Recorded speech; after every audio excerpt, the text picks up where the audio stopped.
Okay, Romeo and Juliet. Here we go. 1595, same year as A Midsummer Night's Dream, as I was saying. Okay, this famous play is about lovers.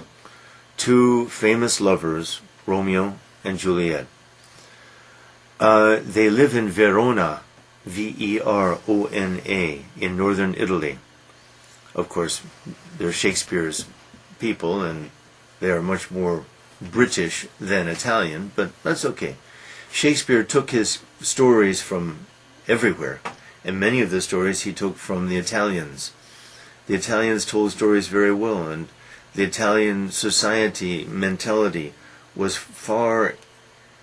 had been the leading mentality of Europe for 300 years by 1595. Long time. Okay, Verona. There's a duke. The duke rules Verona, but two families, the Capulets and the Montagues, have been feuding, F-E-U-D, fighting. They hate each other, and whenever possible they fight, or they will even kill each other if they can. This happened often in Renaissance Italy. It was one of the reasons why the Italians were not able to unite politically, and so not able to have much political power. Okay. Capulets and Montagues. Juliet is a Capulet. Of course, both families rich, many relatives, so forth. Juliet is maybe 13 years old now, maybe 14. Young. But father and mother think maybe she should think about getting married. She doesn't want to get married, but father and mother have found a nice young man with a lot of money. Paris is his name, and they want her at least to talk with Paris and see how she feels. Okay. The other main character on the Capulet side, Juliet, mother and father, Capulet, and the nurse. Oh, God, a couple of others too. Tybalt. The nurse first. The nurse is Juliet's nurse friend. She raised Juliet. She's very witty, very funny. Pretty great character. Interesting. Down to earth. She thinks, yes, you should get married soon. He has a lot of money. You will be comfortable for the rest of your life. Tybalt is a young man in the Capulet family, cousin to Juliet. He's violent. He is a violent young man. Loves to fight. He's a bully. He's a problem. Okay. Now, how about the Montagues? Romeo is a Montague. I think he's probably about 18 now. So he's older than Juliet. He's a dreamer and a lover. And recently he has been in love with Rosaline. And he can't think about anything except Rosaline. But Rosaline is not interested. In fact, Rosaline wants to be a nun. N-U-N. So, Rosaline, I wish you could love me, blah, blah, blah, blah. Okay, he's a dreamer.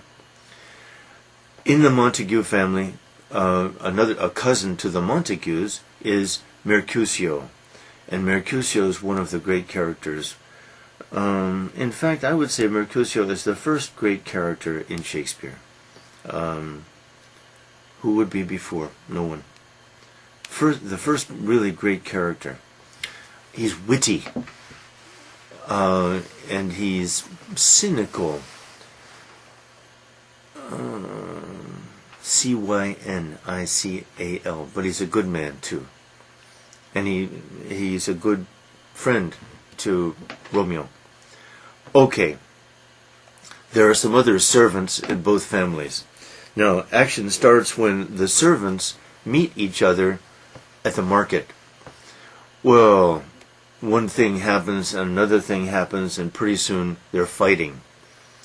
And then it's a big fight, and food gets turned over, people screaming, running, screaming. The Duke arrives with his police. What happened here? Oh, Montague and Capulet again. Next time there's any fighting between you two, you, Capulet, and you, Montague, will be banished, will be expelled from Verona. Next time. Big warning. So, pressure. Now, where's Romeo? Romeo's dreaming. So, now, next. Mercutio, I think, Benvolio maybe, one of the Montagues learns that there will be a party tonight at the Capulet's house. And they think, oh, let's sneak in. Let's enter. Oh, it's masked ball. So let's put on masks and let's go to the party. Dangerous. I think okay. No trouble. Just fun. Okay, so Romeo will go. And Mercutio will go. Benvolio and other Montagues will go that night. On their way to the party, Mercutio gives a famous speech about Queen Mab. And really, Queen Mab is a fairy. It's another big link between Romeo and Juliet and A Midsummer Night's Dream. Mercutio's speech is very long, and Mercutio is kind of the poet madman a little bit, just like in this famous Theseus speech of Midsummer Night's Dream, because Mercutio becomes swept up into the spirit of this speech that he's giving. He becomes overwhelmed by his own words, and it's as if he leaves this world and he's thinking on a level of imagination which is a little bit crazy. And Romeo says, Mercutio, no, there is no Queen Mab. Return to reality. He's worried. They're worried. And it's a remarkable scene. What does it show? Just Mercutio, wonderful. Wonderful character. Okay, so then they go to the party, and we have the famous scene. Romeo sees Juliet. Juliet, no mask. Who is that? Capulet. She's Juliet. Oh, she's beautiful. She's wonderful. And he finds a chance to come near her, and he holds her hand. And great witty exchange. They speak in verse, by the way, in rhyme. And at one point they speak a sonnet. A sonnet is a 14-line poem in English, all European languages. And they speak a sonnet. Sonnets are typically about love. And he even kisses her, a little kiss, nothing very big, but she sees him. She loves him. Tybalt recognizes Romeo, and Tybalt goes to Capulet, the father, and says, Uncle, Montagues are here. I'm going to kill them. Capulet says, you will not. They are my guests in my home. They're not invited, but that's okay. They're not harming anyone. I hear that Romeo is a real young gentleman. You will not cause trouble here in my home. Tybalt hates this, but he must obey. So he's watching, and he is an angry young man anyway. So the evening ends. the Montagues leave. Romeo is in love, he's in love, he's in love, and he goes back to the Capulet house, jumps over the wall, these high Italian walls, into the garden, risking his life. Crazy. But he's a lover. He's a lover.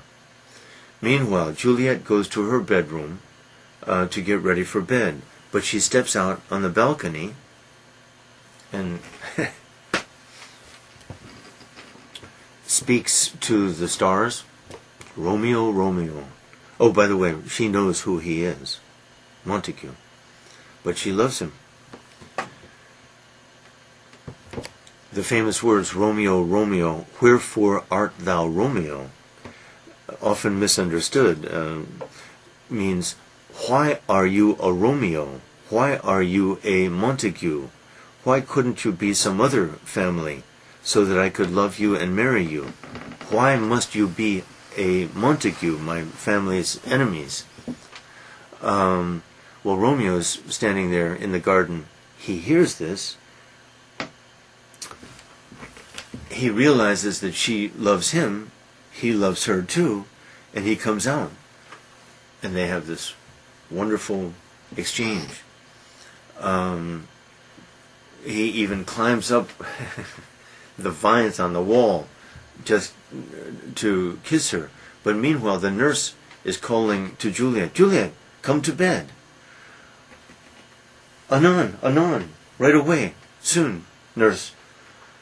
She wants to talk with Romeo, but the nurse will find him. And then at a certain point, the nurse comes out, and Juliet's not there, and suddenly the nurse sees him, he sees her, falls down, and he must run away.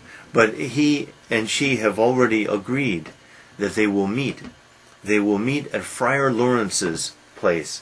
Friar, that's a monk, a Franciscan monk. He's a kind man, and he will marry them. Wow. Very fast. Okay.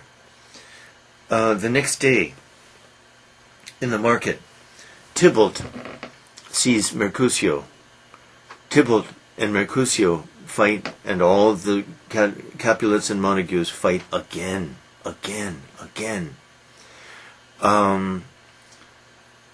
Romeo arrives, lover.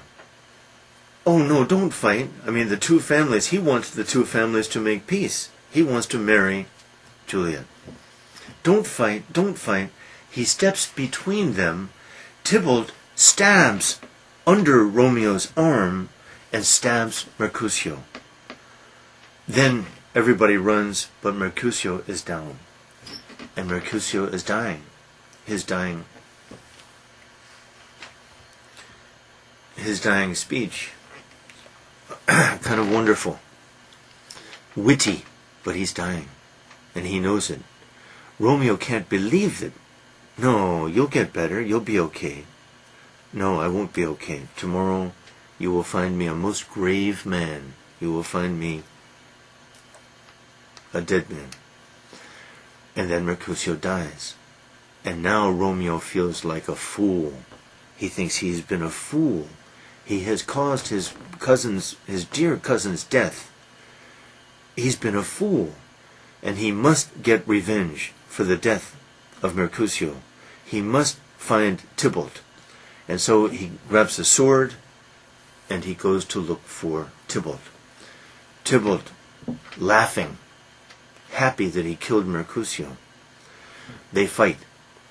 Tybalt is the better fighter in any production. Tybalt is a fighter. But Romeo gets lucky. And at a certain point, Romeo stabs Tybalt. No one can believe it. Tybalt can't believe it. This is serious now. It was serious before. Tybalt dies. Enter the Duke. Again? Banishes Romeo. Romeo must leave. And the two families will be punished. Now Romeo must leave Verona. But first, oh no, I'm sorry. Back up a little bit. Before the big fight, Romeo and Juliet have already met at Friar Lawrence's. And Friar Lawrence sees this marriage as a good thing, because maybe by this marriage the two families will reconcile, make peace, end their famous feud, F-E-U-D, the fighting and all that, stupid, endless fighting. Friar Lawrence is a good man, a very educated man, and he marries Romeo and Juliet. Then comes the fighting, and then Romeo is banished from Verona. When Juliet hears the news from the nurse, first she hears that her cousin Tybalt is dead. Then she hears that Romeo, her husband, killed Tybalt. Well, she's just overwhelmed. She thinks she should hate Romeo, but Romeo is her husband. She loves Romeo. So, they must find a way. Romeo is banished to Mantua, a town maybe 50 miles away. But Friar Lawrence has an idea. He has made a drug. And if a person takes this drug, the person will seem to be dead, just dead, for 40 hours. At the end of 40 hours, though, the person will wake up. Aha! So, Romeo in Mantua buys some poison. Friar Lawrence sends a messenger to Romeo to tell Romeo about this plan. The messenger never reaches Romeo. Romeo doesn't know the plan. This is terrible. They are to meet, though, at the tomb, at the Capulet tomb, I think. Yep. Juliet is going to take the drug, Friar Lawrence's drug. Juliet will seem to be dead.